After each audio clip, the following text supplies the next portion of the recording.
The following is a conversation with David Eagleman, a neuroscientist and one of the great science communicators of our time, exploring the beauty and mystery of the human brain. He's an author of a lot of amazing books about the human mind, and his new one called Livewired.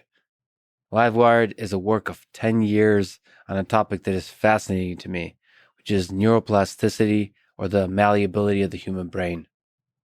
Quick summary of the sponsors: Athletic Greens, BetterHelp, and Cash App. Click the sponsor links in the description to get a discount and to support this podcast.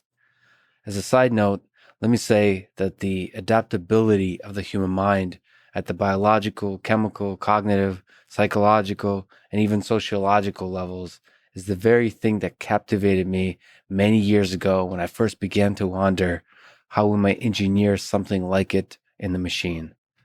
The open question today in the 21st century is, what are the limits of this adaptability? As new, smarter and smarter devices and AI systems come to life, or as better and better brain-computer interfaces are engineered, will our brain be able to adapt, to catch up, to excel? I personally believe yes, that we're far from reaching the limitation of the human mind and the human brain, just as we are far from reaching the limitations of our computational systems. If you enjoy this thing, subscribe on YouTube, review it with 5 stars on Apple Podcasts, follow on Spotify, support on Patreon, or connect with me on Twitter at Lex Friedman. As usual, I'll do a few minutes of ads now and no ads in the middle. I try to make these interesting, but I give you timestamps so you can skip. But please do check out the sponsors by clicking the links in the description. It's the best way to support this podcast. This show is brought to you by Athletic Greens, the all-in-one daily drink to support better health and peak performance. Even with a balanced diet, it's difficult to cover all of your nutritional bases. That's where Athletic Greens will help. Their daily drink is like nutritional insurance for your body that's delivered straight to your door. As you may know, I fast often, sometimes intermittent fasting for 16 hours, sometimes 24 hours, dinner to dinner, sometimes more. I break the fast with Athletic Greens. It's delicious, refreshing, it just makes me feel good. I think it's like 50 calories, less than a gram of sugar, but has a ton of nutrients to make sure my body has what it needs despite what I'm eating. Go to athleticgreens.com/Lex to claim a special offer of a free vitamin D3K2 for a year. If you listen to the Joe Rogan Experience, you might have listened to him rant about how awesome vitamin D is for your immune system. So there you have it. So click the athleticgreens.com/Lex in the description to get the free stuff and to support this podcast. This show is sponsored by BetterHelp, spelled HELP, help. Check it out at betterhelp.com/Lex. They figure out what you need and match you with a licensed professional therapist in under 48 hours. It's not a crisis line. It's not self-help. It is professional counseling done securely online. I'm a bit from the David Goggins line of creatures, and so have some demons to contend with, usually on long runs or all nights full of self-doubt. I think suffering is essential for creation, but you can suffer beautifully in a way that doesn't destroy you. For most people, I think a good therapist can help in this, so it's at least worth a try. Check out their reviews. They're good. It's easy, private, affordable, available worldwide. You can communicate by text anytime and schedule a weekly audio and video session. Check it out at betterhelp.com/Lex. This show is presented by Cash App, the #1 finance app in the App Store. When you get it, use code LEXPODCAST. Cash App lets you send money to friends, buy Bitcoin, and invest in the stock market with as little as $1.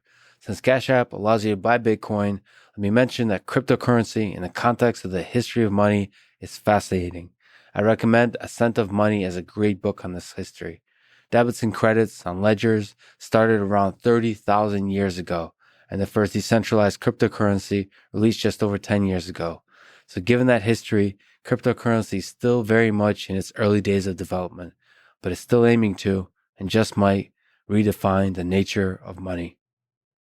So again, if you get Cash App from the App Store or Google Play and use code LEXPODCAST, you get $10, and Cash App will also donate $10 to FIRST, an organization that is helping to advance robotics and STEM education for young people around the world. And now, here's my conversation with David Eagleman.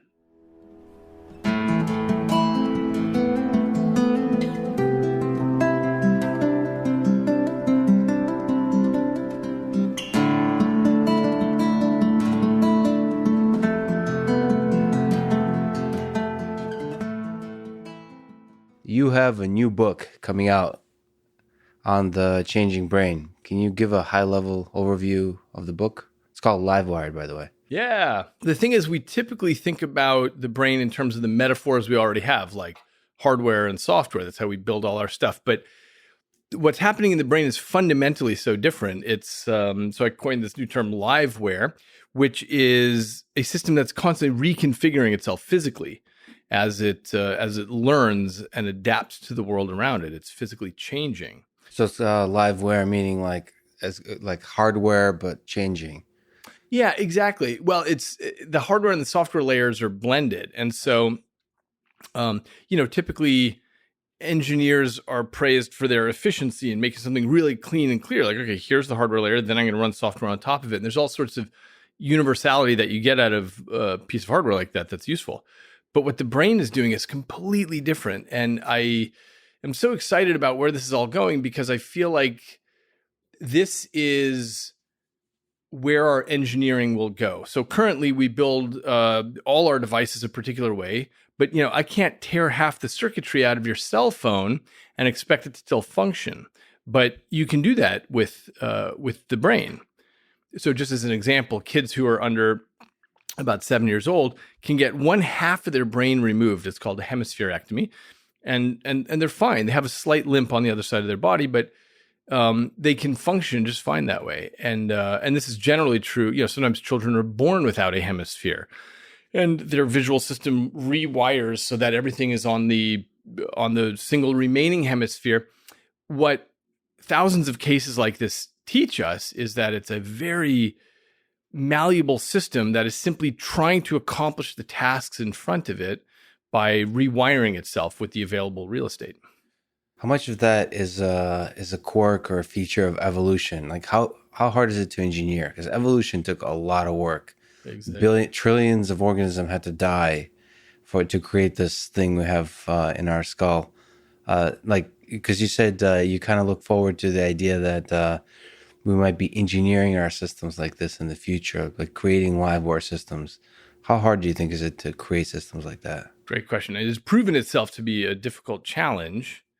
What I mean by that is, even though it's taken evolution a really long time to get where it is now, all we have to do now is peek at the blueprints. It's just 3 pounds, this organ, and we just figure out how to do it. But that's the part that I mean is a difficult challenge because there are tens of thousands of neuroscientists. We're all poking and prodding and trying to figure this out, but it's an extremely complicated system. But it's only going to be complicated until we figure out the general principles. Exactly like if you had a magic camera and you could look inside the nucleus of a cell and you'd see hundreds of thousands of things moving around or whatever. And then, it takes Crick and Watson to say, oh, you're just trying to maintain the order of the base pairs and all the rest is details. Then it simplifies it and we come to understand something. That was my goal in Livewire, which I've written over 10 years, by the way, is to try to distill things down to the principles of what plastic systems are trying to accomplish. But to even just linger, you said it's possible to be born with just one hemisphere and you still are able to function. First of all, just to pause on that, I mean, that's amazing.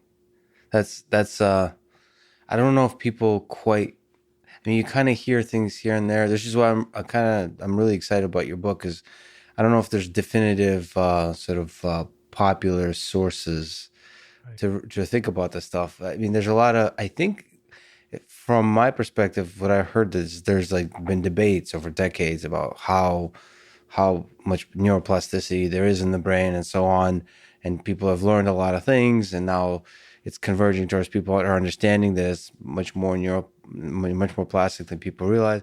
But just linger on that topic, how malleable is the hardware of the human brain?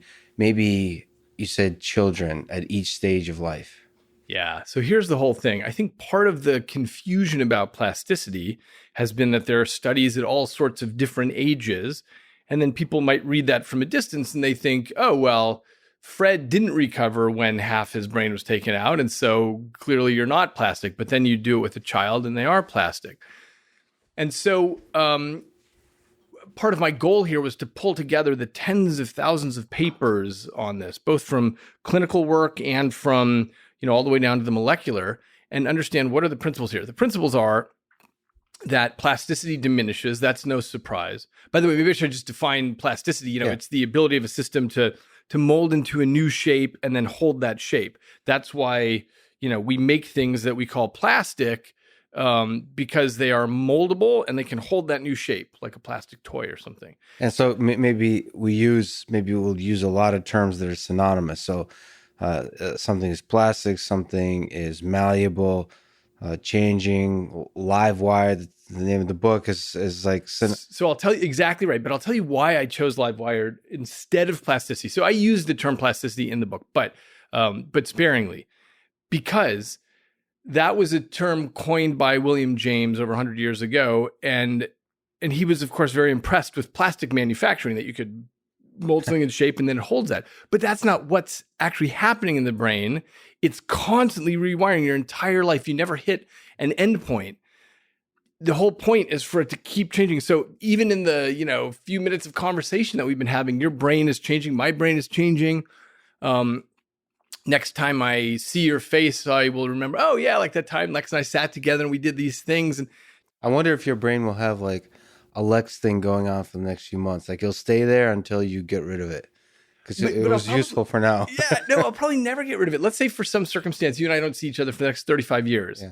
When I run into you, I'll be like, oh, yeah. Oh, that looks familiar. Yeah. And we sat down for a podcast back when there were podcasts. Yeah, right. Exactly. Back when we lived outside virtual reality. Yeah. Exactly. So you chose Livewired over plastic. Exactly, because plastic implies, it's the term that's used in the field. And so that's why we need to use it still for a while. But yeah, it implies something gets molded into shape and then holds that shape forever. But in fact, the whole system is completely changing. Then back to how malleable is the human brain at each stage of life. So just at a high level, is it malleable? So yes, and plasticity diminishes. But one of the things that I felt like I was able to put together for myself after reading thousands of papers on this issue is that different parts of the brain have different plasticity windows. So, for example, with the visual cortex, that cements itself into place pretty quickly over the course of a few years. And I argue that's because of the stability of the data. In other words, what you're getting in from the world, you've got a certain number of angles, colors, shapes. It's essentially the world is visually stable. So that hardens around that data. As opposed to, let's say, the somatosensory cortex, which is the part that's taking information from your body, or the motor cortex right next to it, which is what drives your body. The fact is, bodies are always changing. You get taller over time, you get fatter, thinner over time, you might break a leg and have to limp for a while, stuff like that. So because the data there is always changing, and by the way, you might get on a bicycle, you might get a surfboard, things like that. Because that data is always changing, that stays more malleable. And when you look through the brain, you find that it appears to be this, how stable the data is determines how fast something hardens into place. But the point is, different parts of the brain harden into place at different times. Do you think it's possible that depending on how much data you get on the different sensors, that it stays more malleable longer? So like, if you look at different cultures that experience, like if you keep your eyes closed, or maybe you're blind, I don't know, but let's say you keep your eyes closed for your entire life, then the visual cortex might be much less malleable. The reason I bring that up is like, maybe we'll talk about brain-computer interfaces a little bit and down the line, but like, is the malleability a genetic thing, or is it more about the data, like you said, that comes in? So the malleability itself is a genetic thing. The big trick that Mother Nature discovered with humans is make a system that's really flexible, as opposed to most other creatures to different degrees. So if you take an alligator, it's born, its brain does the same thing every generation. If you compare an alligator 100,000 years ago to an alligator now, they're essentially the same. we, on the other hand, as humans, drop into a world with a half-baked brain, and what we require is to absorb the culture around us and the language and the beliefs and the customs and so on. That's what Mother Nature has done with us, and it's been a tremendously successful trick. We've taken over the whole planet as a result of this. So that's an interesting point. I mean, just to linger on it, this is a nice feature. Like if you were to design a thing to survive in this world, do you put it at age 0 already equipped to deal with the world in a like hard-coded way? Or do you make it malleable and just throw it in, take the risk that you're maybe going to die, but you're going to learn a lot in the process. And if you don't die, you'll learn a hell of a lot to be able to survive in the environment. So this is the experiment that Mother Nature ran. And it turns out that, for better or worse, we've won. I mean, we put other animals into zoos and that's right. AI might do better. Okay, fair enough. That's true. And maybe what the trick Mother Nature did is just the stepping stone to AI. But so that's a beautiful feature of the human brain, that it's malleable. But let's on the topic of Mother Nature, what do we start with? Like, how blank is the slate? So it's not actually a blank slate. What it's terrific engineering that's set up in there, but much of that engineering has to do with, just make sure that things get to the right place. For example, like the fibers from the eye is getting to the visual cortex, or all this very complicated machinery in the ear getting to the auditory cortex and so on. So things, first of all, there's that. And then what we also come equipped with is the ability to absorb language and culture and beliefs and so on. So you're already set up for that. So no matter what you're exposed to, you will absorb some sort of language. That's the trick, is how do you engineer something just enough that it's then a sponge that's ready to take in and fill in the blanks? How much of the malleability is hardware? How much is software? Is that useful at all in the brain? So like, what are we talking about? So there's neurons, there's synapses, and all kinds of different synapses, and there's chemical communication, like electrical signals, and there's chemical communication from the synapses. What I would say, the software would be the timing and the nature of the electrical signals, I guess, and the hardware would be the actual synapses. So here's the thing. This is why I really, if we can, I want to get away from the hardware and software metaphor, because what happens is, as activity passes through the system, it changes things. Now, the thing that computer engineers are really used to thinking about is synapses, where two neurons connect. Of course, each neuron connects with 10,000 of its neighbors, but at a point where they connect, what we're all used to thinking about is the changing of the strength of that connection, the synaptic weight. But in fact, everything is changing. The receptor distribution inside that neuron, so that you're more or less sensitive to the neurotransmitter. Then the structure of the neuron itself and what's happening there, all the way down to biochemical cascades inside the cell, all the way down to the nucleus. And for example, the epigenome, which is the these little proteins that are attached to the DNA that cause conformational changes, that cause more genes to be expressed or repressed. All of these things are plastic. The reason that most people only talk about the synaptic weights is because that's really all we can measure well. And all this other stuff is really, really hard to see with our current technology. So essentially that just gets ignored. Mm-hmm. But in fact, the system is plastic at all these different levels. And my way of thinking about this is an analogy to pace layers. So pace layers is a concept that Stuart Brand suggested about how to think about cities. So you have fashion, which changes rapidly in cities. You have governance, which changes more slowly. You have the structure, the buildings of a city, which changes more slowly, all the way down to nature. You've got all these different layers of things that are changing at different paces, at different speeds. I've taken that idea and mapped it onto the brain, which is to say you have some biochemical cascades that are just changing really rapidly when something happens, all the way down to things that are more and more cemented in there. And this is actually allows us to understand a lot about particular kinds of things that happen. For example, one of the oldest, probably the oldest rule in neurology is called Ribot's law, which is that older memories are more stable than newer memories. So when you get old and demented, you'll be able to remember things from your young life. Maybe you'll remember this podcast, but you won't remember what you did a month ago or a year ago. Mm-hmm. And this is a very weird structure, right? No other system works this way, where older memories are more stable than newer memories. But it's because through time, things get more and more cemented into deeper layers of the system. And so this is, I think, the way we have to think about the brain, not as, okay, you've got neurons, you've got synaptic weights, and that's it. So the idea of Livewire and Livewired it's a gradual spectrum between software and hardware, and so the metaphor is completely doesn't make sense, because like when you talk about software and hardware, it's really hard lines. I mean, of course, software is unlike hardware, but even hardware, but like, so there's two groups, but in the software world, there's levels of abstractions, right? There's the operating system, there's machine code, and then it gets higher and higher levels. But somehow that's actually fundamentally different than the layers of abstractions in the hardware. But in the brain, it's all like the same. And I love the city metaphor. I mean, yeah, it's kind of mind blowing, because it's hard to know what to think about that. Like if I were to ask the question, this is an important question for machine learning, is how does the brain learn?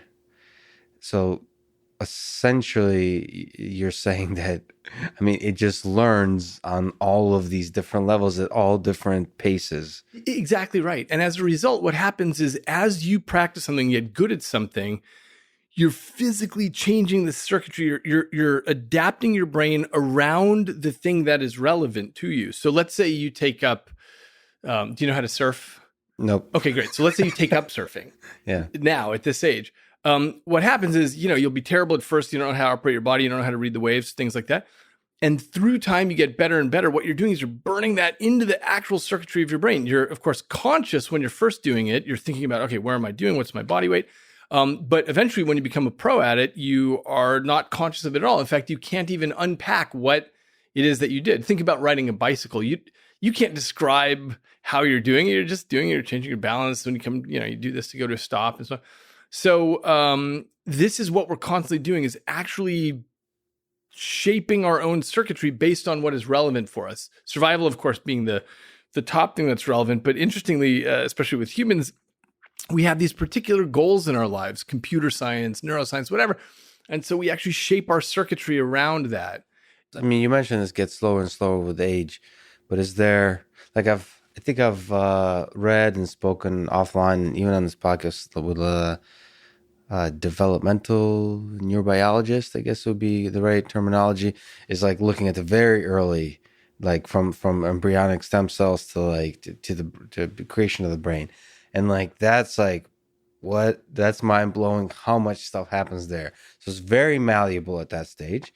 But after that, at which point does it stop being malleable? So that's the interesting thing, is that it remains malleable your whole life. So even when you're an old person, you'll be able to remember new faces and names. You'll be able to learn new sorts of tasks. And thank goodness, because the world is changing rapidly in terms of technology and so on. I just sent my mother an Alexa, and she, figured out how to go in the settings and do the thing. And I was really impressed by that she was able to do it. So there are parts of the brain that remain malleable their whole life. The interesting part is that really your goal is to make an internal model of the world. Your goal is to say, okay, the brain is trapped in silence and darkness, and it's trying to understand how the world works out there, right? I love that image. Yeah, I guess it is. Yeah. You forget. It's like this lonely thing is sitting in its own container and trying to actually, through a few sensors, figure out what the hell's going on. You know what I sometimes think about is that movie The Martian with Matt Damon. Mm-hmm. It was written in a book, of course, but the movie poster shows Matt Damon all alone on the red planet. And I think, God, that's actually what it's like to be inside your head and my head and anybody's head, is that you're essentially on your own planet in there. And I'm essentially on my own planet. Everyone's got their own world where you've absorbed all of your experiences up to this moment in your life that have made you exactly who you are. And same for me and everyone. And we've got this very thin bandwidth of communication. And I'll say something like, "Oh yeah, that tastes just like peaches," and you'll say, "Oh, I know what you mean," but the experience, of course, might be vastly different for us. But anyway, yes. So the brain is trapped in silence and darkness, each one of us, and what it's trying to do, this is the important part, it's trying to make an internal model of what's going on out there. As in, how do I function in the world? How do I interact with other people? Do I say something nice and polite? Or do I say something aggressive and mean? Do I, all these things that it's putting together about the world. And I think what happens when people get older and older, it may not be that plasticity is diminishing. It may be that their internal model essentially has set itself up in a way where it says, okay, I've pretty much got a really good understanding of the world now, and I don't really need to change, right? So when much older people find themselves in a situation where they need to change, they actually are able to do it. It's just that I think this notion that we all have that plasticity diminishes as we grow older is in part because the motivation isn't there.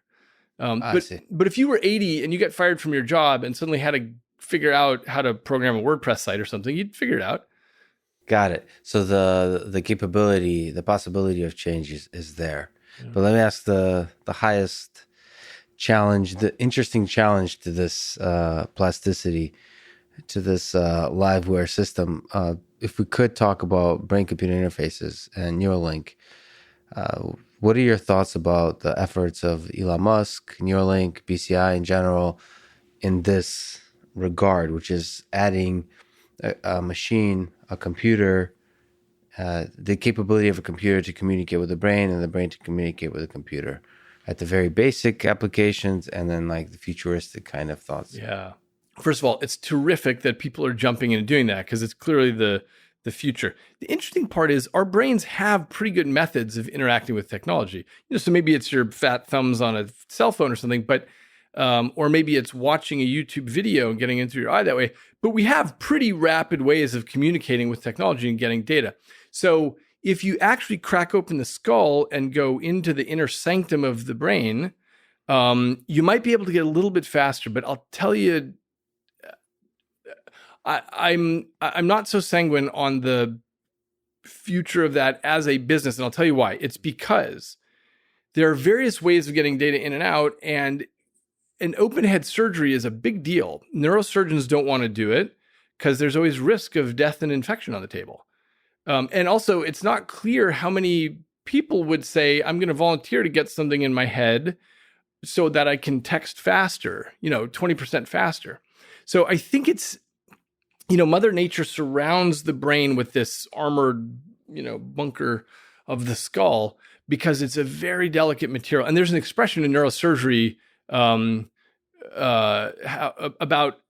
the brain is, the person is never the same after you open up their skull. Now, whether or not that's true or whatever, who cares? But it's a big deal to do an open head surgery. So what I'm interested in is how can we get information in and out of the brain without having to crack the skull open? Got it. Without messing with the biological part, like directly connecting or messing with the intricate biological thing that we got going on and seems to be working.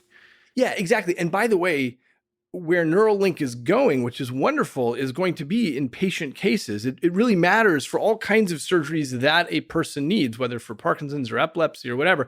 It's a terrific new technology for essentially sewing electrodes in there and getting more higher density of electrodes. So that's great. I just don't think, as far as the future of BCI goes, I don't suspect that people will go in and say, yeah, drill a hole in my head and do that. Well, it's interesting because I think there's a similar intuition, but say in the world of autonomous vehicles, that folks know how hard it is, and it seems damn impossible. The similar intuition about, I'm sticking on the Elon Musk thing, is just a good, easy example. Similar intuition about colonizing Mars. It, like, if you really think about it, it seems extremely difficult, and almost, just technically difficult to a degree where you want to ask, is it really worth doing, worth trying? And then the same is applied with BCI. But the thing about the future is it's hard to predict. So the exciting thing to me with once if successful, it's able to help patients, it may be able to discover something very surprising about our ability to directly communicate with the brain. So exactly what you're interested in is figuring out how to play with this malleable brain, but help assist it somehow. I mean, it's such a compelling notion to me that we're now working on all these exciting machine learning systems that are able to learn, from data.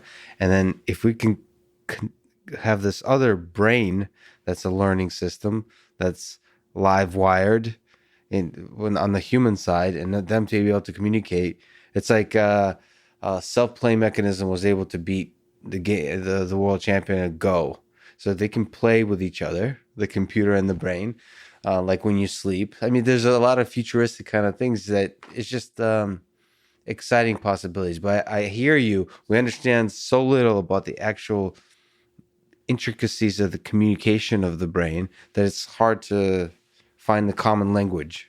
Well, interestingly, the technologies that have been built don't actually require the perfect common language. So, for example, hundreds of thousands of people are walking around with artificial ears and artificial eyes, meaning cochlear implants or retinal implants. So this is, you take essentially a digital microphone, you slip an electrode strip into the inner ear, and people can learn how to hear that way. Or you take an electrode grid and you plug it into the retina at the back of the eye, and people can learn how to see that way. The interesting part is those devices don't speak exactly the natural biological language. They speak the dialect of Silicon Valley.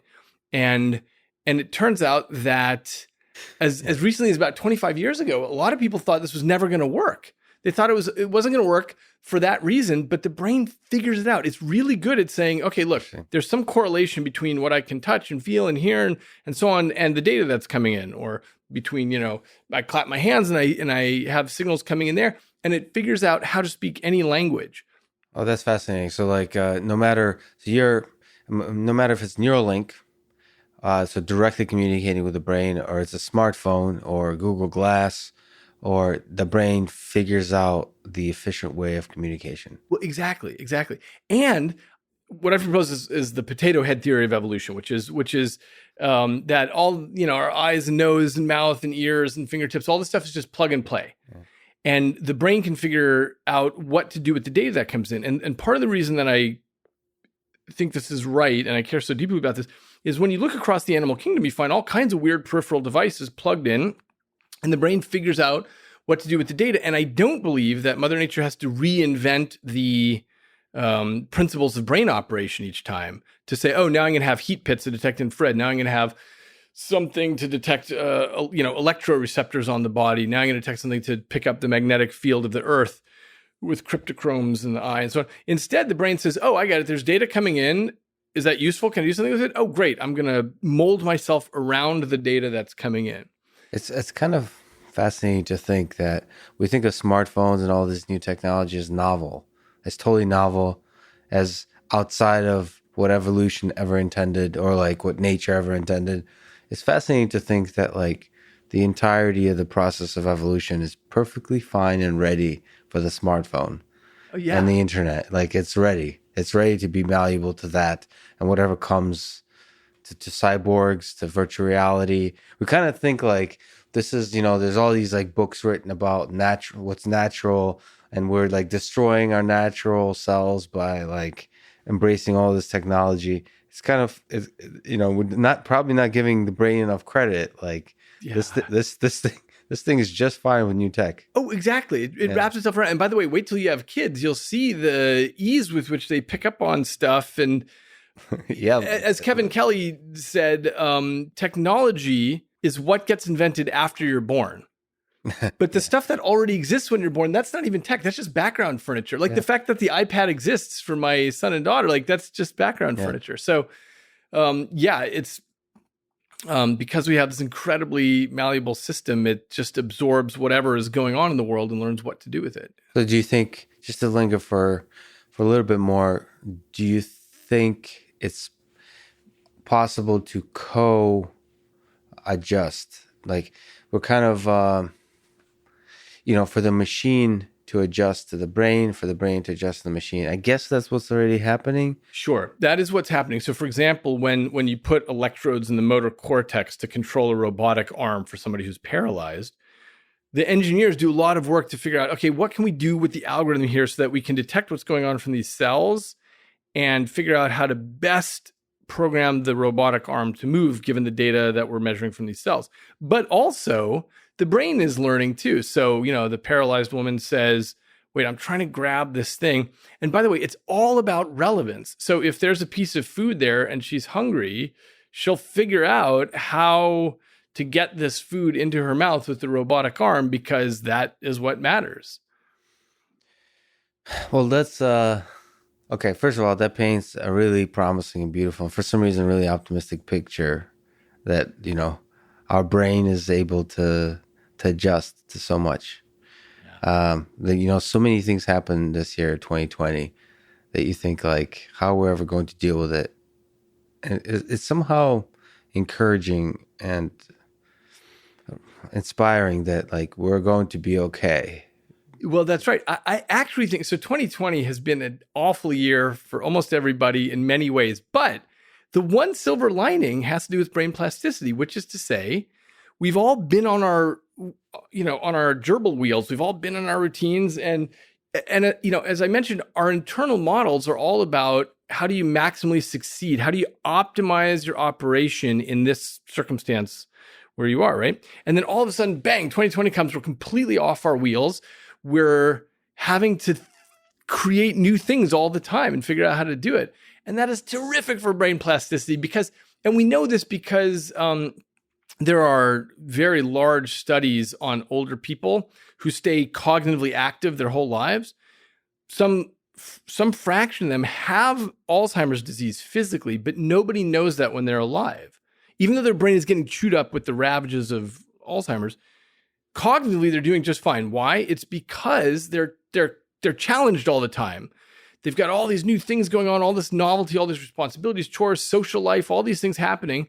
And as a result, they're constantly building new roadways, even as parts degrade. And that's the only good news, is that we are in a situation where suddenly we can't just operate like automata anymore. We have to think of completely new ways to do things. And that's wonderful.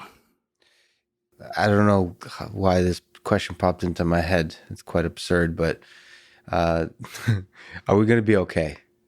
Yeah. You said it's a promising silver lining, just from your own, because you've written about this and thought about this outside of maybe even the plasticity of the brain, but just this whole pandemic kind of changed the way it knocked us out of this hamster wheel like that of habit. A lot of people had to reinvent themselves. Unfortunately, and I have a lot of friends who either already or are going to lose their business.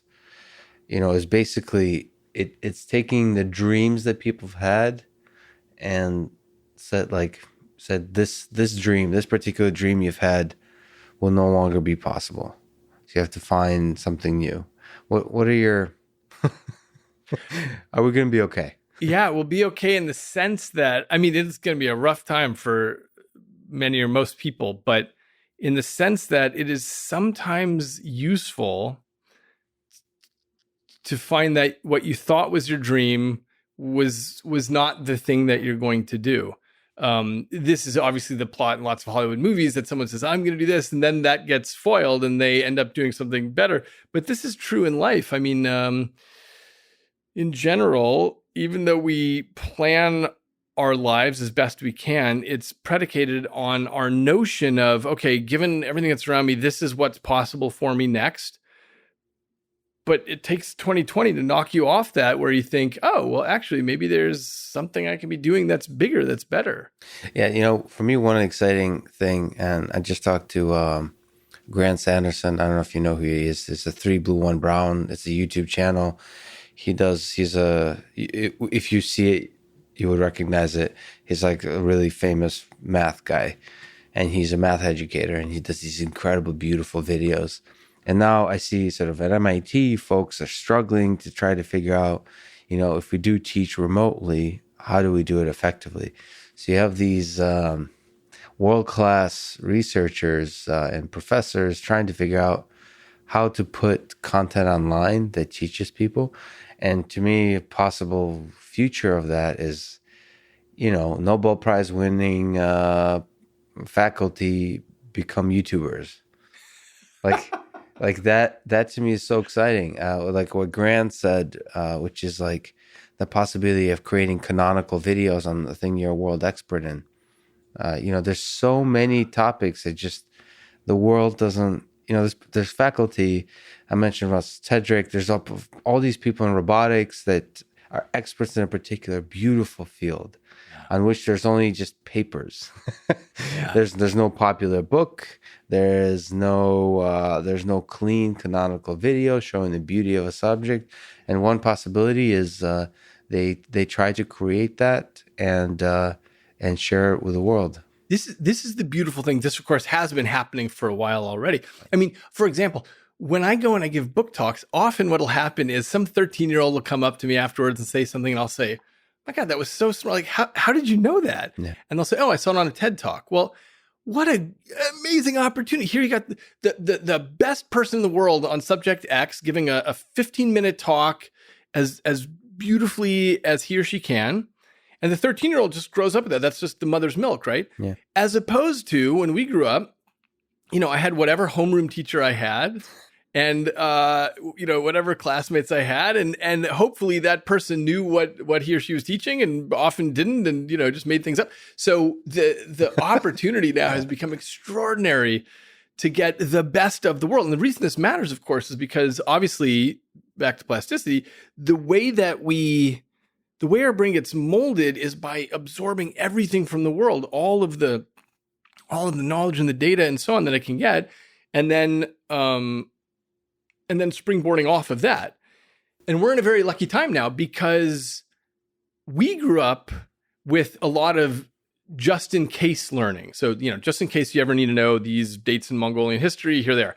But what kids are growing up with now, like my kids, is tons of just-in-time learning. So as soon as they're curious about something, they ask Alexa, they ask Google Home, they get the answer right there in the context of their curiosity. The reason this matters is because for plasticity to happen, you need to care. You need to be curious about something. And this is something, by the way, that the ancient Romans had noted. They had outlined 7 different levels of learning, and the highest level is when you're curious about a topic. But anyway, so kids now are getting tons of just-in-time learning. And as a result, they're going to be so much smarter than we are. Mm-hmm. They're and we can already see that. I mean, my boy is 8 years old. My girl is 5.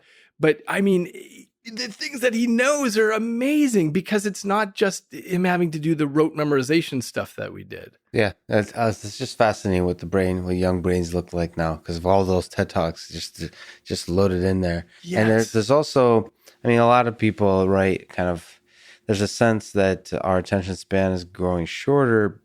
But, it's complicated because, for example, most people, majority of people, it's the 80+% of people listen to the entirety of this thing. It's 2-3 hours for it. Podcasts, long form podcasts are becoming more and more popular. So like it's all really giant, complicated mess. And the point is that the brain is able to adjust to it and somehow like form a world view within this new medium of like information that we have. You have like these short tweets and you have these 3-4 hour podcasts and you have Netflix movie. It's adjusting to the entirety and just absorbing it and taking it all in. And then pops up COVID that forces us all to be home and it all just adjusts and figures it out. Yeah, exactly. It's fascinating. Been talking about the brain as if it's something separate from the human that carries it a little bit. Like whenever you talk about the brain, it's easy to forget that's us. Like how much is the whole thing like predetermined? Like how much is it already encoded in there? And how much is it what's the it? The actions, the decisions, the judgments, You mean like who you are? who you are. Oh, yeah. Okay, great question. Right. So there used to be a big debate about nature versus nurture. And we now know that it's always both. You can't even separate them because you come to the table with a certain amount of nature, for example, your whole genome and so on. The experiences you have in the womb, like whether your mother is smoking or drinking, things like that, whether she's stressed, so on, those all influence how you're going to pop out of the womb. From there, everything is an interaction between all of your experiences and the nature. What I mean is, I think of it like a space-time cone where you drop it in the world, and depending on the experiences that you have, you might go off in this direction or that direction or that direction because there's interaction all the way. Your experiences determine what happens with the expression of your genes. So some genes get repressed, some get expressed, and so on. And you actually become a different person based on your experiences. There's a whole field called epigenomics, or epigenetics, I should say, which is about the epigenome. And that is the, sort of the layer that sits on top of the DNA and causes the genes to express differently. That is directly related to the experiences that you have. So if, just as an example, they take rat pups and, one group is sort of placed away from their parents and the other group is groomed and licked and taken good care of. That changes their gene expression for the rest of their life. They go off in different directions in the space-time cone. So yeah, this is of course why it matters that we take care of children and pour money into things like education and good childcare and so on for children broadly. Because these formative years matter so much. So, is there a free will? This is a great I apologize question. for the absurd high level philosophical questions. No, these are my favorite kind of questions. Here's the thing. We don't know. If you ask most neuroscientists, they'll say that we can't really think of how you would get free will in there because as far as we can tell, it's a machine. It's a very complicated machine. Enormously sophisticated, 86 billion neurons, about the same number of glial cells. Each of these things is as complicated as the city of San Francisco. Each neuron in your head has the entire human genome in it. It's expressing millions of gene products. These are incredibly complicated biochemical cascades. Each one is connected to 10,000 of its neighbors, which means you have, like half a quadrillion connections in the brain. So it's this incredibly complicated thing, but it is fundamentally appears to just be a machine. And therefore, if there's nothing in it that's not being driven by something else, then it seems it's hard to understand where free will would come from. So that's the camp that pretty much all of us fall into. But I will say our science is still quite young. And, I'm a fan of the history of science. And the thing that always strikes me as interesting is when you look back at any moment in science, everybody believes something is true. And they simply didn't know about, what Einstein revealed or whatever. And so who knows? They all feel like that at any moment in history, they all feel like we've converged to the final answer. Exactly. Like all the pieces of the puzzle are there. And I think that's a funny illusion that's worth getting rid of. And in fact, this is what drives good science, is recognizing that we don't have most of the puzzle pieces. So as far as the free will question goes, I don't know. At the moment, it seems, wow, it'd be really impossible to figure out how something else could fit in there. But, 100 years from now, our textbooks might be very different than they are now. I mean, could I ask you to speculate, where do you think free will could be squeezed into there? Like, what's that even? Is it possible that our brain just creates kinds of illusions that are useful for us? Or like where could it possibly be squeezed in? Well, let me give a speculation answer to your very nice question, but don't, and the listeners to this podcast, don't quote me on this. Yeah, exactly. I'm not saying this is what I believe to be true, but let me just give an example. I give this at the end of my book, Incognito. So the whole book of Incognito is about, all the what's happening in the brain. And essentially I'm saying, look, here's all the reasons to think that free will probably does not exist. But at the very end, I say, look, imagine that you are, imagine that you're a Kalahari bushman and you find a radio in the sand and you've never seen anything like this. And you look at this radio and you realize that when you turn this knob, you hear voices coming from it. There are voices coming from it. So being a radio materialist, you try to figure out, like, how does this thing operate? So you take off the back cover and you realize there's all these wires. And when you take out some wires, the voices get garbled or stop or whatever. And so what you end up developing is a whole theory about how this connection, this pattern of wires, gives rise to voices. But it would never strike you that in distant cities, there's a radio tower and there's invisible stuff beaming, and that's actually the origin of the voices, and this is just necessary for it. Yeah. So I mentioned this just as a speculation, say, look, how would we know? What we know about the brain for absolutely certain is that when you damage pieces and parts of it, things get jumbled up. But how would you know if there's something else going on that we can't see, like electromagnetic radiation, that is what's actually generating this? Yeah. You paint a beautiful example of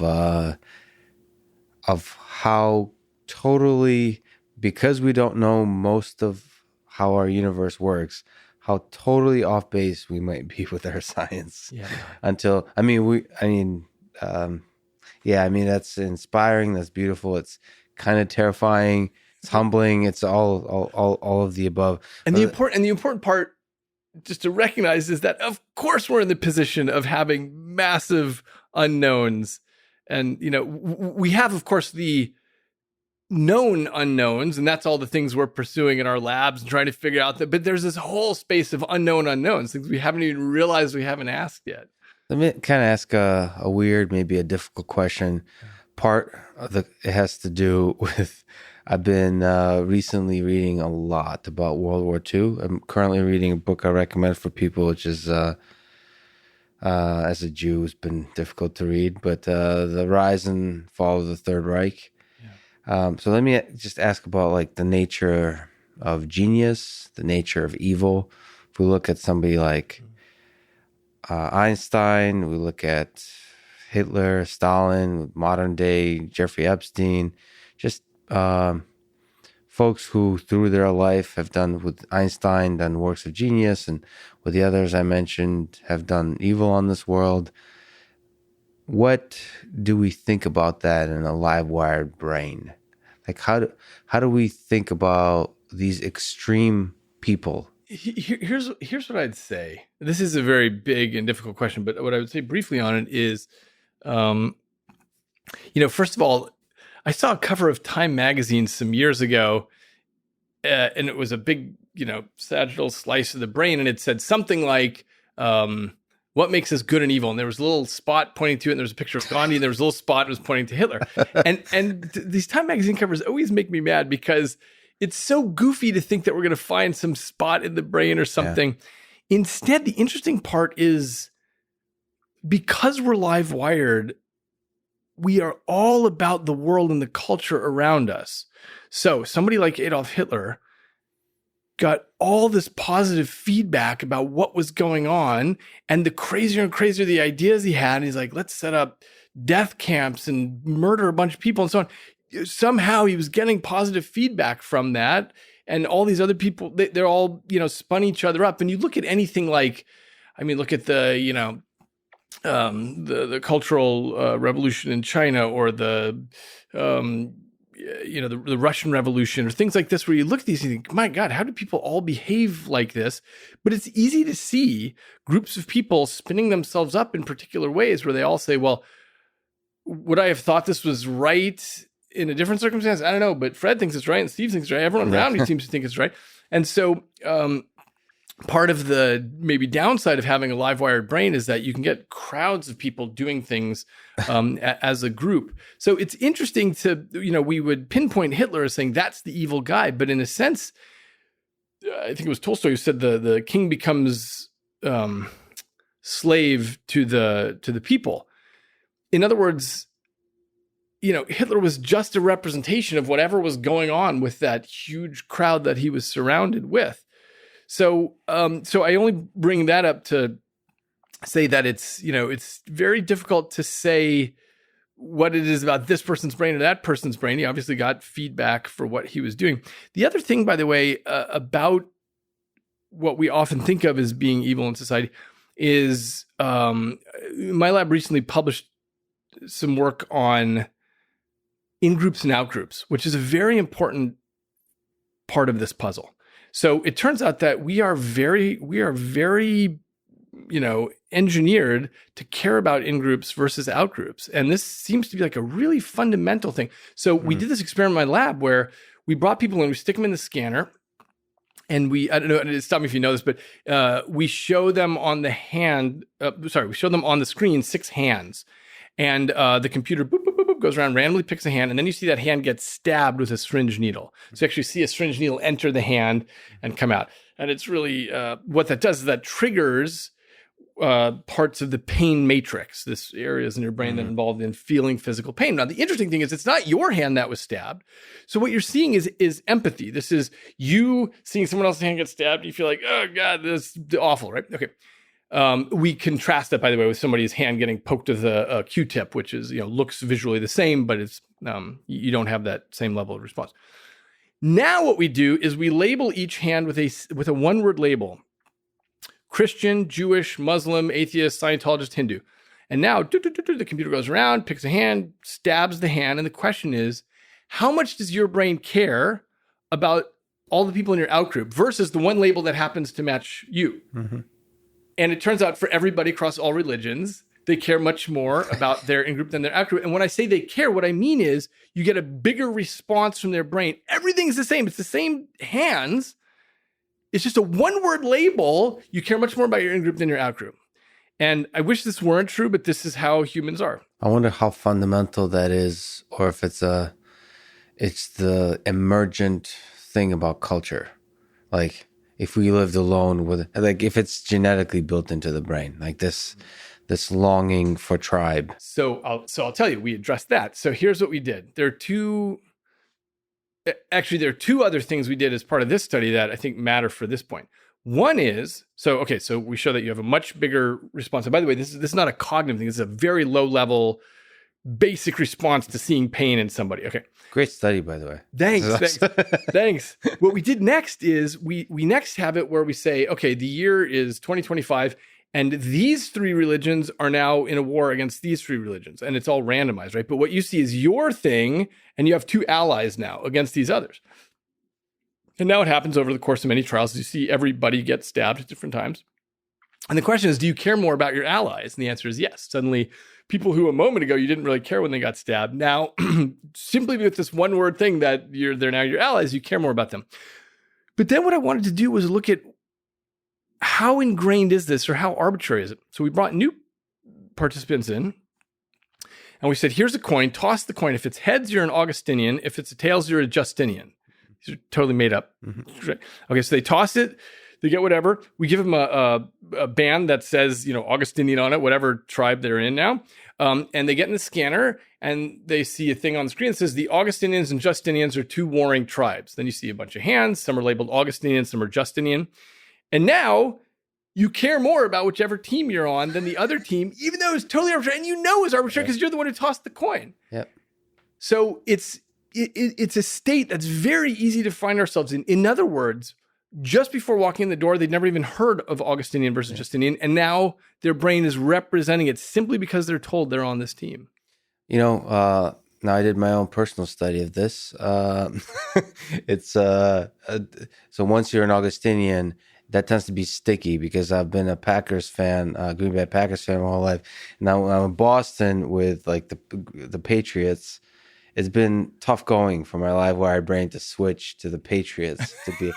So once you become, it's interesting. Once the tribe is sticky. Yeah, but that's true. That's it. We never tried that about saying, okay, now you're a Justinian and you were an Augustinian. We never saw how sticky it is. But there are studies of this, of monkey troops on some island, and what happens is they look at the way monkeys behave when they're part of this tribe and how they treat members of the other tribe of monkeys. And then what they do, I've forgotten how they do that exactly, but they end up switching a monkey so he ends up in the other troop. And very quickly, they end up becoming a part of that other troop and hating and behaving badly towards their original troop. These are fascinating studies, by the way. Hey, yeah. This is just beautiful. In your book, you have a good light bulb joke. How many psychiatrists does it take to change a light bulb? only one, but the light bulb has to want to change. Sorry. I'm a sucker for a good light bulb joke. Okay. So given, I've been interested in psychiatry my whole life, just maybe tangentially. I've kind of early on dreamed to be a psychiatrist until I understood what it entails. But, is there hope for psychiatry, for somebody else to help this live-wired brain to adjust? Oh, yeah. I mean, in the sense that, and this has to do with this issue about us being trapped on our own planet. Forget psychiatrists. Just think of like when you're talking with a friend and you say, oh, I'm so upset about this. And your friend says, hey, just look at it this way. All we have access to under normal circumstances is just the way we're seeing something. And so it's super helpful to have friends and communities and psychiatrists and so on to help things change that way. So that's how psychiatrists are of help to us. But more importantly, the role that psychiatrists have played is that there's this sort of naive assumption that we all come to the table with, which is that everyone is fundamentally just like us. Mm-hmm. And when you're a kid, you believe this entirely. But as you get older and you start realizing, okay, there's something called schizophrenia, and that's a real thing. And to be inside that person's head is totally different than what it is to be inside my head. Or there's psychopathy, and to be inside this psychopath's head, he doesn't care about other people. He doesn't care about hurting other people. He's just doing what he needs to do to get what he needs. That's a different head. There's a million different things going on, and it is different to be inside those heads. This is where the field of psychiatry comes in. Now, I think it's an interesting question about the degree to which neuroscience is leaking into and taking over psychiatry and what the landscape will look like 50 years from now. It may be that psychiatry as a profession, changes a lot or maybe goes away entirely, and neuroscience will essentially be able to take over some of these functions. But it has been extremely useful to understand the differences between how people behave and why, and what you can tell about what's going on inside their brain just based on observation of their behavior. This might be years ago, but I'm not sure. There's an Atlantic article you've written about moving away from a distinction between neurological disorders, quote unquote, brain problems, and psychiatric disorders, or quote unquote, mind problems. So on that topic, how do you think about this gray area? Yeah, this is exactly the evolution that things are going. Is, there was psychiatry, and then there were guys and gals in labs poking cells and so on. Those were the neuroscientists. But yeah, I think these are moving together for exactly the reason you just cited. And where this matters a lot, the Atlantic article that I wrote was called "The Brain on Trial," where this matters a lot is the legal system, because the way we run our legal system now, and this is true everywhere in the world, is, someone shows up in front of the judge's bench, or let's say there's, 5 people in front of the judge's bench, and they've all committed the same crime. What we do, because we feel like, hey, this is fair, is we say, all right, you're going to get the same sentence. You'll all get 3 years in prison or whatever it is. But in fact, brains can be so different. This guy's got schizophrenia, this guy's a psychopath, this guy's tweaked out on drugs, and so on and so on, that it actually doesn't make sense to keep doing that. And what we do in this country more than anywhere in the world is we imagine that incarceration is a one-size-fits-all solution. And you may know America has the highest incarceration rate in the whole world in terms of the percentage of our population we put behind bars. So there's a much more refined thing we can do as neuroscience comes in and changes and has the opportunity to change the legal system, which is to say, this doesn't let anybody off the hook. It doesn't say, oh, it's not your fault and so on. But what it does is it changes the equation, so it's not about, hey, how blameworthy are you? But instead is about, hey, what do we do from here? What's the best thing to do from here? So if you take somebody with schizophrenia and you have them break rocks in the hot summer sun in a chain gang, that doesn't help their schizophrenia. That doesn't fix the problem. If you take somebody with a drug addiction who's in jail for, being caught with 2 ounces of some illegal substance, and you put them in prison, it doesn't actually fix the addiction. It doesn't help anything. Happily, what neuroscience and psychiatry bring to the table is lots of really useful things you can do with schizophrenia, with drug addiction, things like this. And that's why, so I don't know if you know this, but I run a national nonprofit called the Center for Science and Law. And it's all about this intersection of neuroscience and the legal system. And we're trying to implement changes in every county, in every state. I'll just, without going down that rabbit hole, I'll just say one of the very simplest things to do is to set up specialized court systems where you have a mental health court that has judges and juries with expertise in mental illness. Because if you go, by the way, to a regular court and the person says, or the defense lawyer says this person has schizophrenia, most of the jury will say, "Nah, I call bullshit on that." Why? Because they don't know about schizophrenia. They don't know what it's about. And it turns out people who know about schizophrenia feel very differently as a juror than someone who happens not to know anything about schizophrenia. They think it's an excuse. So you have judges and juries with expertise in mental illness, and they know the rehabilitative strategies that are available. That's one thing. Having a drug court where you have judges and juries with expertise in rehabilitative strategies and what can be done and so on. A specialized prostitution court and so on. All these different things. By the way, this is very easy for counties to implement this sort of thing. And this is, I think, where this matters to get neuroscience into public policy. What's the process of injecting expertise into this? I'll tell you exactly what it is. A county needs to run out of money first. I've seen this happen over and over. So what happens is a county has a completely full jail and they say, you know what? We need to build another jail. And then they realize, God, we don't have any money. We can't afford this. We got too many people in jail. And that's when they turn to, God, we need something smarter. And that's when they set up specialized court systems.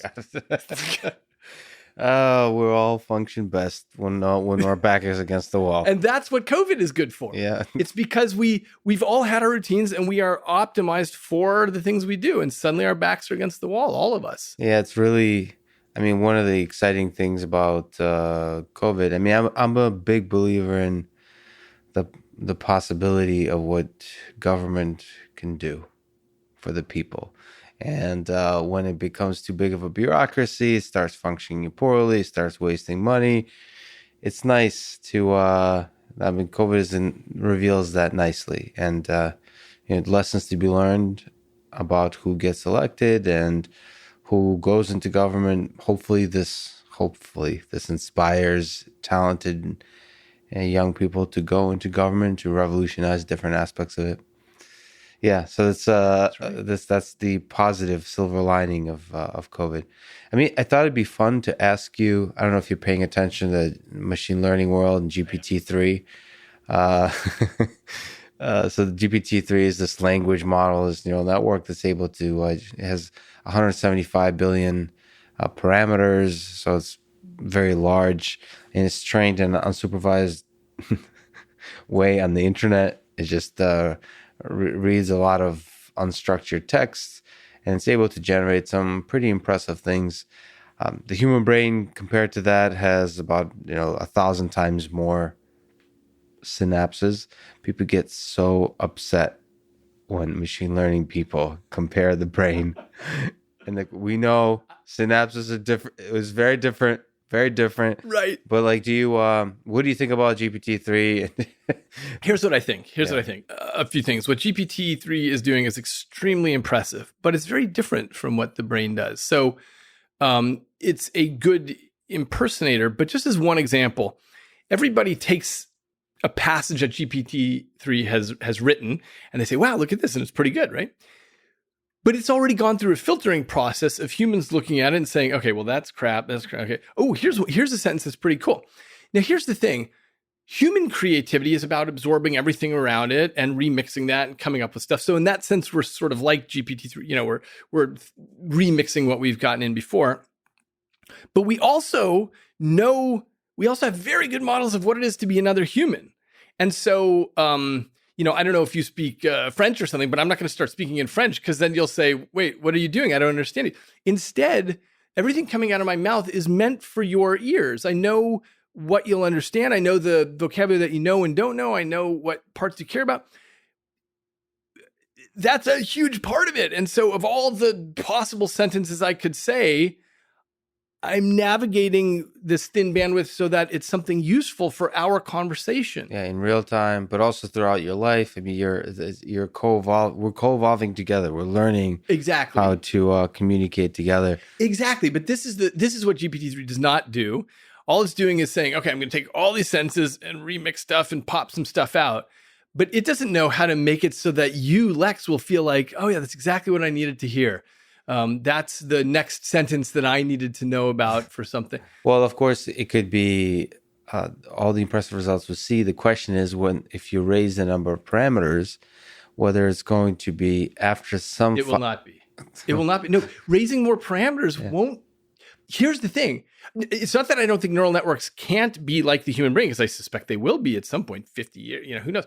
But what we are missing in artificial neural networks is we've got this basic structure where you've got units and you've got synapses, they're connected.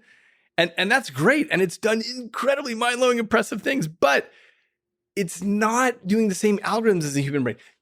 So when I look at my children as little kids, as infants, they can do things that no GPT-3 can do. They can navigate a complex room. They can navigate social conversation with an adult. They can lie. They can do a million things.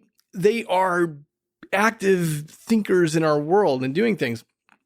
And this, of course, look, we totally agree on how incredibly awesome artificial neural networks are right now, but we also know the things that they can't do well, like be generally intelligent, do all these different things. Reason about the world efficiently, learn efficiently, adapt efficiently. But it's still the rate of improvement.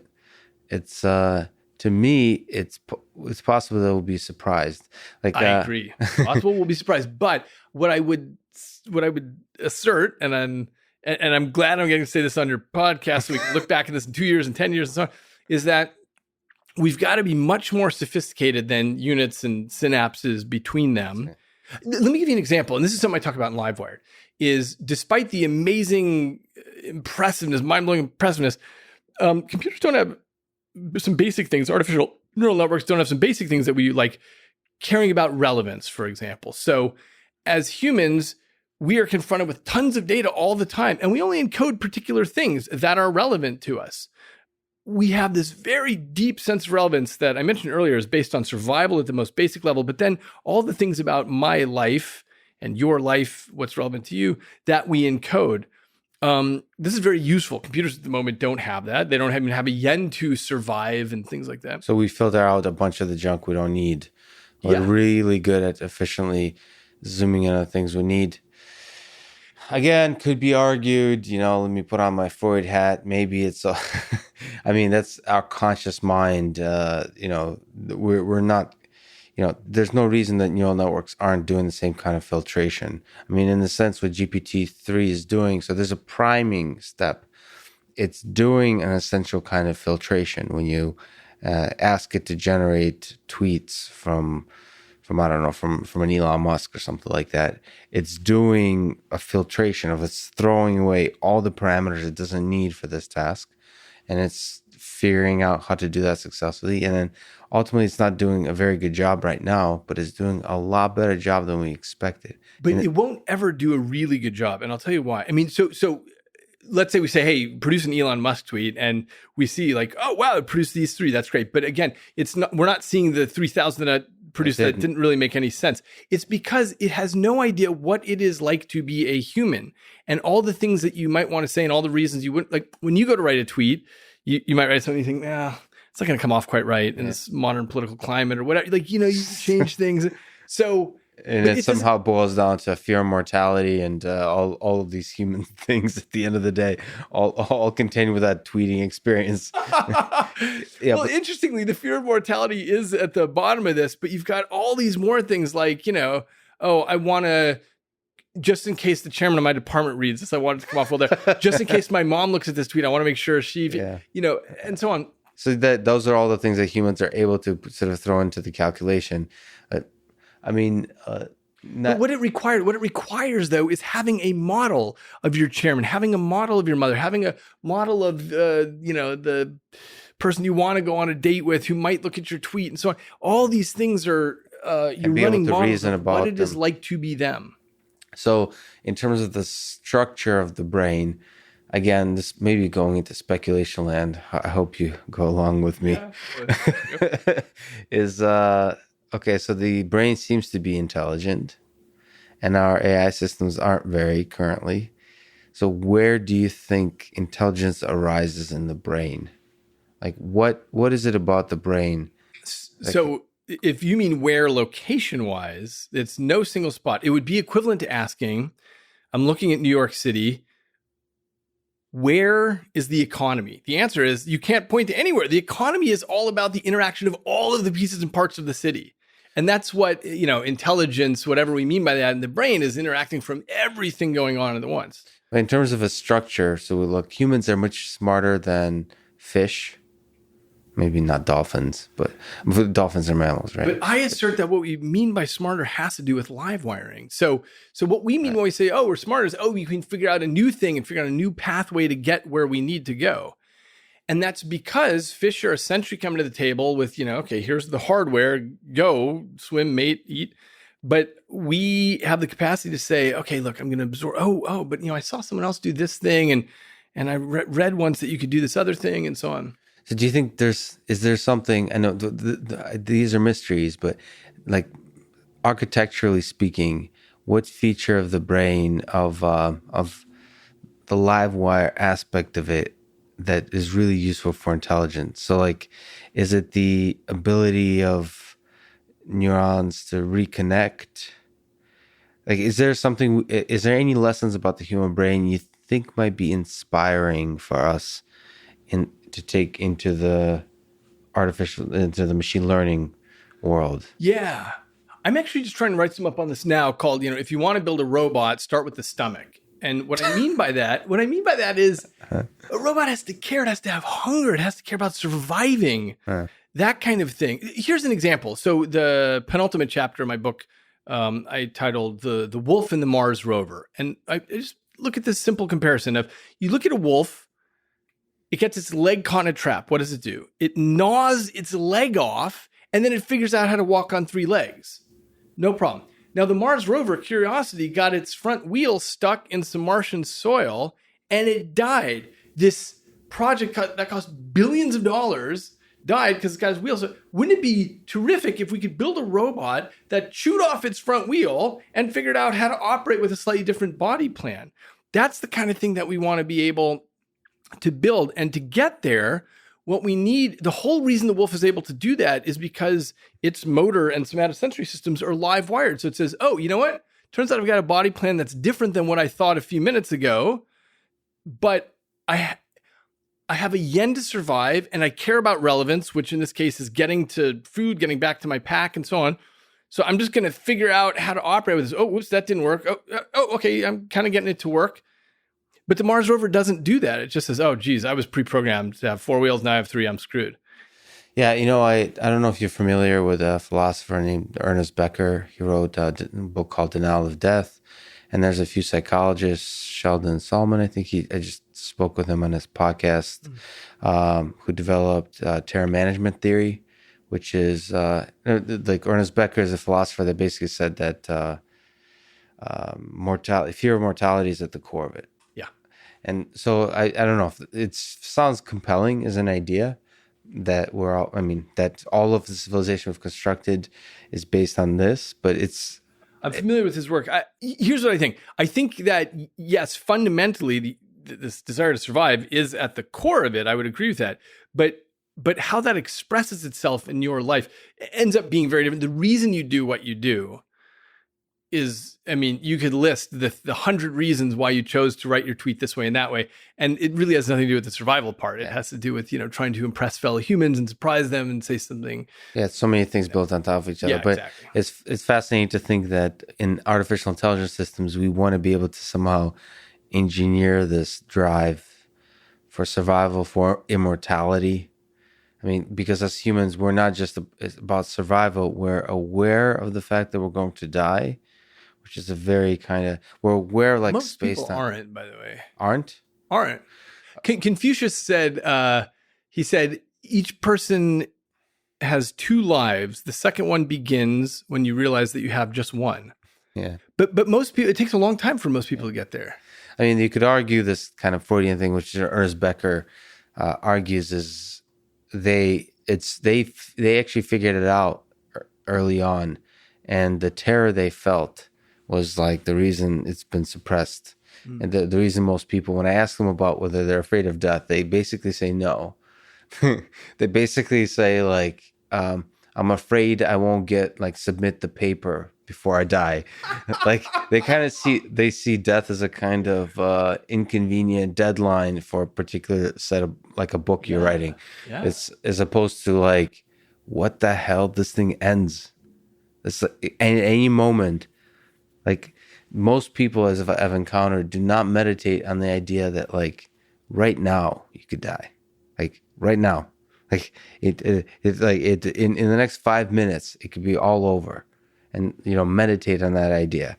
I think that somehow brings you closer to like the core of the motivations and the core of the human cognition. I think it might condition. be at the core, but like I said, it is not what so many drives us stuff day on to top of day. it.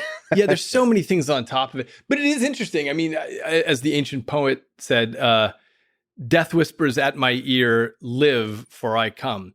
So it is certainly motivating when we think about that. Okay, I've got some deadline. I don't know exactly what it is, but I better make stuff happen. It is motivating, but I don't think. I mean, I know for just speaking for me personally, that's not what motivates me day to day. It's instead, I want to get this, program up and running before this, or I want to make sure my co-author isn't mad at me because I haven't gotten this in, or I don't want to miss this grant deadline, or, whatever the thing is. Yeah. It's too distant in a sense. Nevertheless, it is good to reconnect. But for the AI systems, none of that is there. Like a neural network does not fear its mortality. And that seems to be somehow fundamentally missing the point. I think that's missing the point, but I wonder, it's an interesting speculation about whether you can build an AI system that is much closer to being a human without the mortality and survival piece, but just the thing of relevance. Just, I care about this versus that. Right now, if you have a robot roll into the room, it's going to be frozen because it doesn't have any reason to go there versus there. It doesn't have any particular set of things about this is how I should navigate my next move because I want something.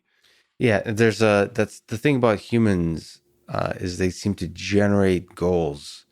They're like you said, Livewired. I mean, it's very flexible in terms of the goals and creative in terms of the goals we generate when we enter a room. You show up to a party without a goal usually, and then you figure it out along the way. Yes, but this goes back to the question about free will, which is when I walk into the party, if you rewound it 10,000 times, would I go and talk to that couple over there versus that person? Like, I might do this exact same thing every time because I've got some goal stack and I think, okay, well, at this party, I really want to meet these kind of people, or I feel awkward, or whatever my goals are. By the way, so there was something that I meant to mention earlier, if you don't mind going back, which is this, when we were talking about BCI. Mm-hmm. So I don't know if you know this, but what I'm spending 90% of my time doing now is running a company. Mm-hmm. Do you know about this? Yes. I wasn't sure what the company is involved in. Right. So can you talk about it? Yeah. So when it comes to the future of BCI, you can put stuff into the brain invasively. But my interest has been how you can get data streams into the brain non-invasively. So I run a company called Neosensory, and what we build is this little wristband. We've built this in many different form factors. That's it? Yeah, this is it. And it's got these vibratory motors in it. Mm-hmm. So these things, as I'm speaking, for example, it's capturing my voice and running algorithms and then turning that into patterns of vibration here. So people who are deaf, for example, learn to hear through their skin. So the information is getting up to their brain this way, and they learn how to hear. So it turns out on day one, people are pretty good, like better than you would expect at being able to say, oh, that's weird. Was that a dog barking? Was that a baby crying? Was that a door knock, a doorbell? Like people are pretty good at it. But with time, they get better and better. And what it becomes is a new qualia. In other words, a new subjective internal experience. So on day one, they say, whoa, what was that? Oh, that was the dog barking. But by, 3 months later, they say, oh, there's a dog barking somewhere. Oh, there's the dog. That's fascinating. And by the way, that's exactly how you learned how to use your ears. So when of course, you don't remember this, but when you were an infant, all you have are, your eardrum vibrating causes spikes to go down your auditory nerves and impinge on your, auditory cortex. your brain doesn't know what those mean automatically, but what happens is you learn how to hear by looking for correlations. You clap your hands as a baby, you look at your mother's mouth moving and that correlates with what's going on there. And eventually your brain says, all right, I'm just going to summarize this as an internal experience, as a conscious experience. And that's exactly what happens here.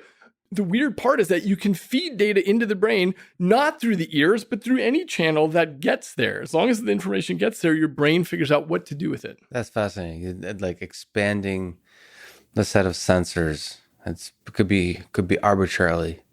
Could expand arbitrarily, which is fascinating. Well, exactly. And by the way, the reason I use the skin, there's all kinds of cool stuff going on in the AR world with glasses and with it. But the fact is your eyes are overtaxed and your ears are overtaxed and you need to be able to see and hear other stuff. But you're covered with the skin, which is this incredible computational material with which you can feed information. And we don't use our skin for much of anything nowadays. My joke in the lab is that I say we don't call this the waste for nothing, because originally we built it as the vest, and you're passing in all this information that way. And what I'm doing here with the deaf community is what's called sensory substitution, where I'm capturing sound and I'm just replacing the ears with the skin, and that works. One of the things I talk about in Livewire is sensory expansion. So what if you took something like your visual system, which picks up on a very thin slice of the electromagnetic spectrum, and you could see infrared or ultraviolet? So we've hooked that up, infrared and ultraviolet detectors, and I can feel what's going on. So just as an example, the first night I built the infrared, one of my engineers built it, the infrared detector, I was walking in the dark between two houses, and suddenly I felt all this infrared radiation. I was like, where does that come from? And I just followed my wrist and I found an infrared camera, a night vision camera. That was, but I immediately, there's that thing there. But of course I would have never seen it, but now it's just part of my reality. That's fascinating. Yeah. And then of course, what I'm really interested in is sensory addition. What if you could pick up on stuff that isn't even part of what we normally pick up on, like the magnetic field of the earth or Twitter or stock market or things like that. Or some weird stuff like the moods of other people or something like that. Sure. Now, what you need is a way to measure that. So as long as there's a machine that can measure it, it's easy. It's trivial to feed this in here, and it comes to be part of your reality. It's like you have another sensor. And that kind of thing is without doing, like, if you look at Neuralink, without, I forgot how you put it, but it was eloquent, without cutting into the brain, basically. Yeah, exactly. So this costs at the moment $399. That's not going to kill you. Yeah, it's not going to kill you. You just put it on, and when you're done, you take it off. Yeah. And so, and the name of the company, by the way, is Neosensory, for new senses, because the whole idea is, beautiful. You can, as I said, you come to the table with certain plug and play devices, and then that's it. Like, I can pick up on this little bit of the electromagnetic radiation. I can pick up on this little frequency band for hearing and so on. But I'm stuck there, and there's no reason we have to be stuck there. We can expand our Umwelt by adding new senses. Yeah. What's Umwelt? Oh, I'm sorry. The Umwelt is the slice of reality that you pick up on. So each animal has its own hell of a word. Umwelt. Yeah, exactly. Nice. I'm sorry, I forgot to define it before. It's such an important concept, which is to say, for example, if you are a tick, you pick up on butyric acid, you pick up on odor, and you pick up on temperature. That's it. That's how you construct your reality, is with those two sensors. If you are a blind echolocating bat, you're picking up on air compression waves coming back, echolocation. Mm-hmm. If you are the black ghost knifefish, you're picking up on changes in the electrical field around you with electroreception. That's how they swim around and tell there's a rock there and so on. But that's all they pick up on. That's their Umwelt. The signals they get from the world from which to construct their reality. And they can be totally different Umwelts. And so our human Umwelt is, we've got little bits that we can pick up on. One of the things I like to do with my students is talk about, imagine that you are a bloodhound dog, right? You are a bloodhound dog with a huge snout with 200 million scent receptors in it, and your whole world is about smelling. And you've got slits in your nostril, take big nosefuls of air and so on. Do you have a dog? Nope, used to. Okay, yeah. Right. So, you walk your dog around and your dog is smelling everything. The whole world is full of signals that you do not pick up on. And so imagine if you were that dog and you looked at your human master and thought, my God, what is it like to have the pitiful little nose of a human? Yeah. How could you not know that there's a cat 100 yards away, or that your friend was here 6 hours ago? And so the idea is, because we're stuck in our Umwelt, because we have this little pitiful noses, we think, okay, well, yeah, we're seeing reality, but you can have very different sorts of realities depending on the peripheral plug and play devices you're equipped with. It's fascinating to think that, like, if we're being honest, probably our Umwelt is,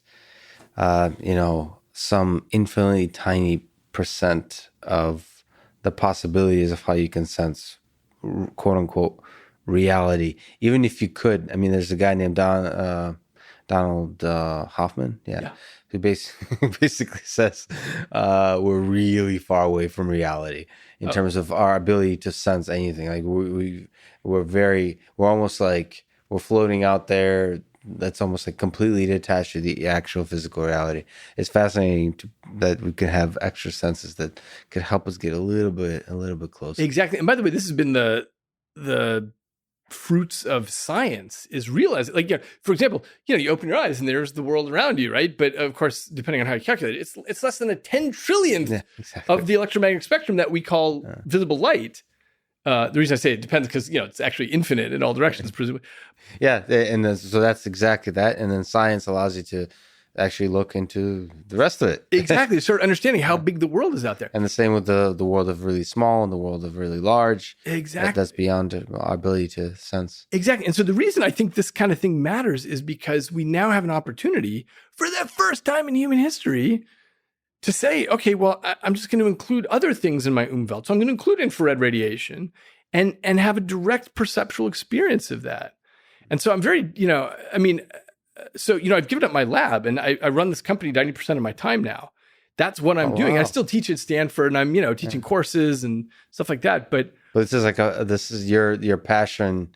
The fire is on this. I feel like this awesome. Is the most important thing that's happening right now. I mean, I think that because that's what I'm devoting my time in my life to. But it's a brilliant set of ideas. It certainly is like it's a step in a very vibrant future. I would say, like the possibilities there are endless. Exactly. So if you ask what I think about Neuralink, I think it's amazing what those guys are doing and working on, but I think it's not practical for almost everybody. For example, for people who are deaf, they buy this and, every day we're getting tons of emails and tweets and whatever from people saying, wow, I picked up on this and that. I had no idea that was I didn't even know that was happening out there. Yeah. And they're coming to hear through this. By the way, this is, less than 1/10 of the price of a hearing aid and like 250 times less than a cochlear implant. Mm-hmm.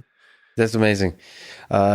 People love hearing about what brilliant folks like yourself could recommend in terms of books. Of course, you're an author of many books, so I'll in the introduction mention all the books you've written. People should definitely read Livewired. I've gotten a chance to read some of it. It's amazing. But is there 3 books, technical, fiction, philosophical, that had an impact on you when you were younger or today, and books, perhaps some of which you would want to recommend that others read?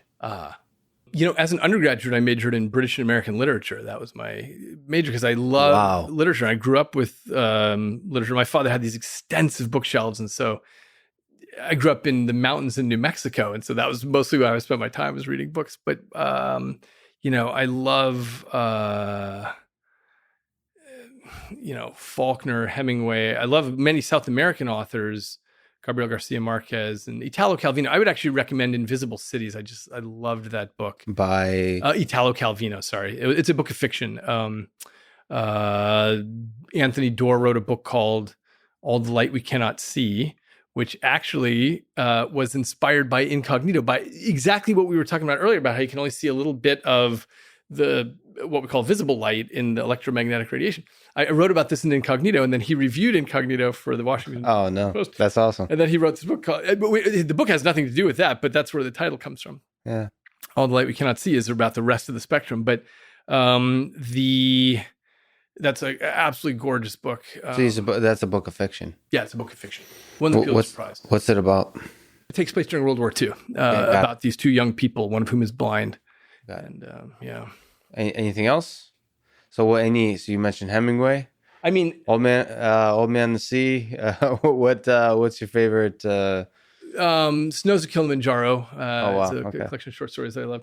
As far as nonfiction goes, I grew up with Cosmos, both watching the PBS series and then reading the book, and that influenced me a huge amount in terms of what I do. From the time I was a kid, I felt like I want to be Carl Sagan. That's what I loved. And in the end, I studied space physics for a while as an undergrad, but then in my last semester, discovered neuroscience. And I just thought, wow, I'm hooked on that. So the Carl Sagan of the brain. That was my aspiration. Is the aspiration. Yeah. I mean, you're doing an incredible job of it. So you open the book Livewired with a quote by Heidegger: "Every man is born as many men and dies as a single one." Yeah, I love that. Well, what do you mean?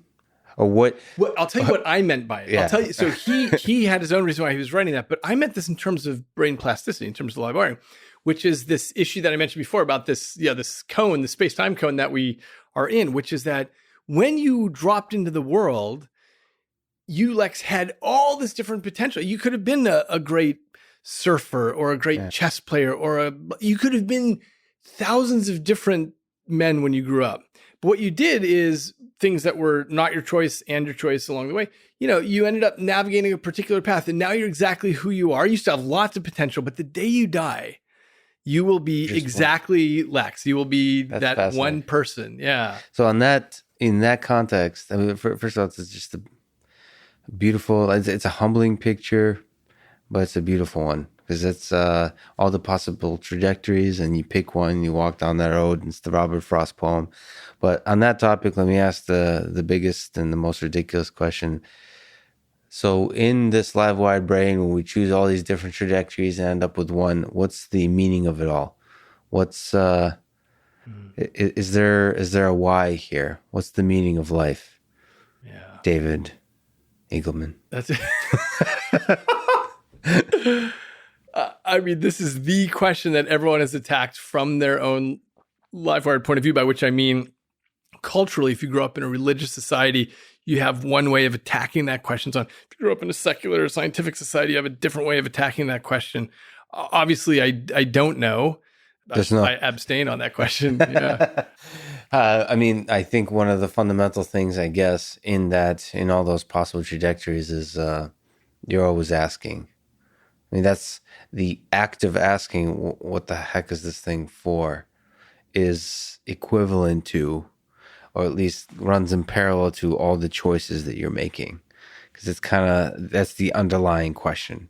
Well, that's right. And by the way, this is the interesting thing about human psychology. We've got all these layers of things at which we can ask questions. And so if you keep asking yourself the question about, what is the optimal way for me to be spending my time? What should I be doing? What charity should I get involved with? And so on. If you're asking those big questions, that steers you appropriately. If you're the type of person who never asks, hey, is there something better I could be doing with my time? Then presumably you won't optimize whatever it is that is important to you. So you've, I think, just in your eyes, in your work, there's a passion that just is obvious, and it's inspiring, it's contagious. What, if you were to give advice to us, a young person today, in the crazy chaos that we live today, about life, about how to discover their passion, is there some words that you could give? First of all, I would say the main thing for a young person is stay adaptable. And this is back to this issue of why COVID is useful for us, because it forces us off our tracks. The fact is, the jobs that will exist 20 years from now, we don't even have names for. We can't even imagine the jobs that are going to exist. And so when young people that I know go into college and they say, hey, what should I major in? And so on, college is and should be less and less vocational, as in, I'm going to learn how to do this, and then I'm going to do that the rest of my career. The world just isn't that way anymore with the exponential speed of things. So the important thing is learning how to learn, learning how to be live wired and adaptable. That's really key. And what I advise young people, what I talk to them is, what you digest, that's what gives you the raw storehouse of things that you can remix and be creative with. And so eat broadly and widely. And obviously, this is the wonderful thing about the internet world we live in now is you kind of can't help it. You're constantly, you go down some mole hole of Wikipedia and you think, oh, I didn't even realize that was a thing. I didn't know that existed. And so embrace that. Embrace that. Yeah, exactly. And what I tell people is just always do a gut check about, okay, I'm reading this paper and yeah, I think that, but this paper, wow, I really cared about that in some way. I tell them just to keep a real sniff out for that. And when you find those things, keep going down those paths. Yeah, don't be afraid. I mean, that's one of the challenges and the downsides of having so many beautiful options is that sometimes people are a little bit afraid to really commit. But that's very true. If there's something that just sparks your interest and passion, just run with it. I mean, it goes back to the Heidegger quote. I mean, we only get this one life, and that trajectory, it doesn't last forever. So just if something sparks your imagination, your passion, just run with it. Yeah, exactly. Yeah. I don't think there's a more beautiful way to end it, David. It's a huge honor to finally meet you. Your work is inspiring so many people. I've talked to so many people who are passionate about neuroscience, about the brain, even outside that read your book. So I hope you keep doing so. I think you're already there with Carl Sagan. I hope you continue growing. Yeah, it was an honor talking with you today. Thanks so much. Great. You too, Lex. Wonderful. Thanks for listening to this conversation with David Eagleman, and thank you to our sponsors, Athletic Greens, BetterHelp, and Cash App. Click the sponsor links in the description to get a discount and to support this podcast. If you enjoy this thing, subscribe on YouTube, review it with 5 stars on Apple Podcasts, follow on Spotify, support on Patreon, or connect with me on Twitter at Lex Friedman. And now let me leave you with some words from David Eagleman in his book, 40 Tales from the Afterlives. Imagine for a moment that we're nothing but the product of billions of years of molecules coming together and ratcheting up through natural selection. That we're composed only of highways of fluids and chemicals sliding along roadways within billions of dancing cells. That trillions of synaptic connections hum in parallel. That this vast egg-like fabric of microthin circuitry runs algorithms undreamt of in modern science, and that these neural programs give rise to our decision-making, loves, desires, fears, and aspirations. To me, understanding this would be a numinous experience, better than anything ever proposed in any holy text. Thank you for listening, and hope to see you next time.